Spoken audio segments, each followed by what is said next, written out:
I want to talk about breast cancer for a minute. There are new imaging modalities which are much better than the average mammogram. And the new one that has been identified is positron emission tomography. It's positron emission mammography. And that will pick up a much smaller cancer. It's a much more expensive test. It has radiation involved, just like the mammogram.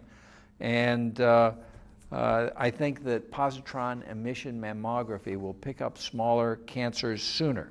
So I think that that is something that should be negotiated at the table. What if everybody sort of switched over and then the HMOs made an effort to negotiate on a reduced price for the positron emission mammography rather than just letting the radiologists and so on say the price is $5,000 or, well, it won't be $5,000, but it might be $1,000, and see if they couldn't get the price down to $300 or $400, and I think we'd do much better at picking up breast cancer in its early and more treatable form. Next is an article about high C-peptide. C-peptide I've talked to you about in the past, and it is a part of the insulin molecule. And we know that insulin stimulates growth. That's one of the things that it does. We usually think of too much insulin as stimulating the growth of your waist.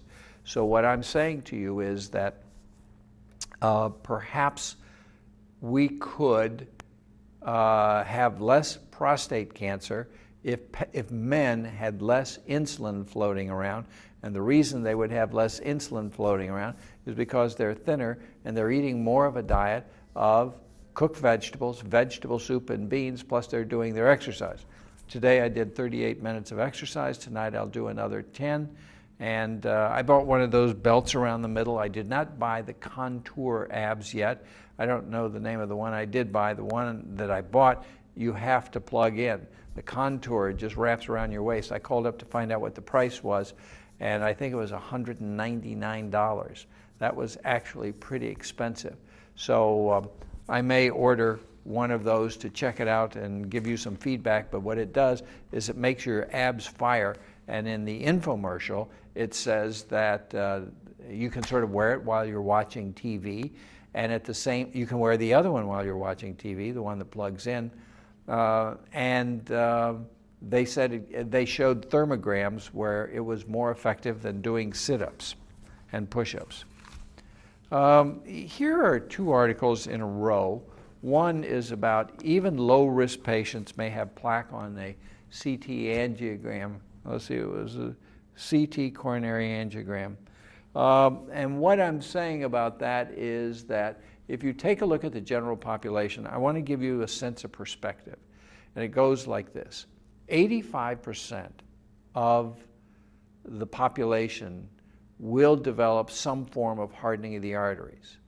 Therefore, waiting until we fulfill some kind of criteria, the current NCEP guidelines, you have to have this and you have to have that on top of it, and you have to have a risk of like 10 or 20% in the next 10 years.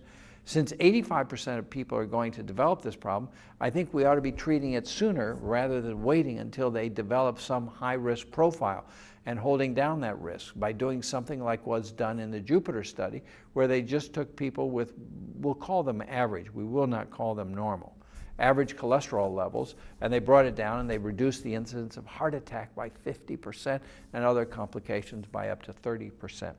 So what this said was, if you took people in that range who have sort of, quote, average or routine or what has been called normal cholesterol levels, then if you put those people, do a coronary angiogram on them, you find out that a large number of them have already have evidence of hardening of the arteries. Well, those people who have the hardening of the arteries present are going to go on to develop the hardening, the heart attack or the stroke or the need for the angioplasty or open heart surgery or die suddenly from their heart attack. So as a result, what we could do is we don't need to do the CT angiogram. What we need to do is wake up and realize that virtually everyone is at risk. Let me ask you a question. Who is at risk for developing polio? And we know the answer is virtually everybody is at risk for developing polio. I'm not suggesting, as the way it's usually said in the newspaper, that a statin like Lipitor or Crestor or Vytorin be put in the water. But I am suggesting that if you don't have the proper criteria, if you don't have that non-HDL less than 90, if your A1C is above 5.5 at age 55, if your 25D3 is low, if your homocysteine is elevated, if your fibrinogen is elevated, if your blood count is above 14, and that you are unwilling to make the necessary changes to get that down, then it's a simple matter of business to treat all those people who have those numbers. Just got the high sign. Good day and God bless you all. I am Robert Silverstein, MD, for the Preventive Medicine Center.